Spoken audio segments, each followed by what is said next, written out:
Dentro de los síntomas generales tocaremos temas como la astenia, el edema, el aumento o la disminución de peso, la fiebre, el dolor y la cianosis. Comencemos con la astenia. La astenia es un término que conduce a mucha confusión, porque algunas personas dicen que es simple cansancio, pero no. La astenia no solamente tiene un agotamiento mental, el paciente piensa como de una manera mucho más lenta. Generalmente la astenia se asocia con cansancio, pero ella significa A de negación y estenia, que tiene que ver con la fuerza. Entonces el paciente no tiene fuerza. Generalmente el cansancio es posterior a haber realizado alguna acción. En cambio, cuando su paciente le menciona que él no estaba haciendo nada y se siente con esa disminución de la fuerza muscular, él no tiene ganas de hacer nada, es como que estuviera apático, entonces posiblemente su paciente tenga astenia. La astenia traduce un sinfín de enfermedades, pero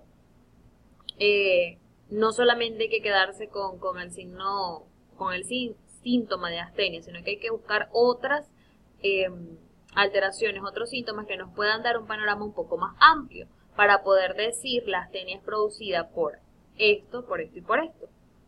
Los pacientes que por lo general tienen enfermedades de tipo crónica, ellos siempre van a manifestar una astenia, un cansancio aún a pesar del reposo. Y el segundo síntoma es el aumento o la disminución de peso. Nosotros hemos visto personas así y algunas así, sobre todo aquí en Venezuela, en nuestro país. Tenemos que tener una anamnesis realmente detallada del aumento o disminución de peso del paciente. Y no solamente esto, hay que preguntarle, señor, ¿desde cuándo usted está disminuyendo de peso? ¿Es por causas que usted conoce? Por ejemplo, ¿ha disminuido su ingesta de comida? O en el caso de que haya engordado, ¿ha aumentado su dieta? ¿Está comiendo más carbohidratos, más grasas? Explíqueme cómo es un plato de comida normal de usted. Entonces, allí nosotros podemos más o menos ir orientando el diagnóstico para saber si esa disminución de peso está orientada, por ejemplo, a una enfermedad crónica como un cáncer, como una tuberculosis, un SIDA. Allí nosotros podemos más o menos ir ubicándonos, haciendo como ese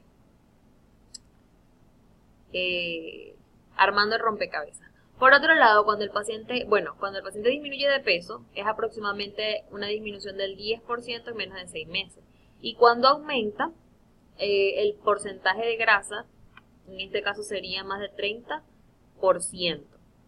Cuando se dice que tiene un índice de masa corporal superior a los 24 y no coincide con la edad y con la estatura del paciente. Entonces, nosotros deberíamos medir las estructuras como el abdomen del paciente, que es una de las que más trae repercusión sobre el mismo. El paciente puede llegar a tener una diabetes o puede ser causa de una diabetes, de un hipotiroidismo. Hay que orientar el diagnóstico, por ejemplo, si es una enfermedad endocrinometabólica, si el paciente, por ejemplo, tiene una diabetes o Cushing. El síndrome de Cushing, el paciente tiene hirsutismo, es decir, si es mujer, hay un crecimiento excesivo de vello en todo lo que es el rostro, la cara, puede tener estrías violáceas, que son como unas pequeñas estrías moraditas aquí en el abdomen, y eso nos puede también orientar. Entonces, el aumento o disminución de peso no es solamente para saber si el paciente tiene buenos o malos hábitos alimenticios, porque también puede traer trastornos digestivos, pero en su mayoría traducen algo más grave, sobre todo cuando hay una disminución de peso brusca que se ha dado en el último periodo. Y si hay un aumento de peso excesivo, en su mayoría tiene que ver con malos hábitos alimenticios que tenga el paciente, y eso nos va a orientar a una serie de patologías. Y en el próximo video hablaremos acerca del edema, que el edema sí nos da un poquito más de fastidio, pero no es nada difícil, ya verán.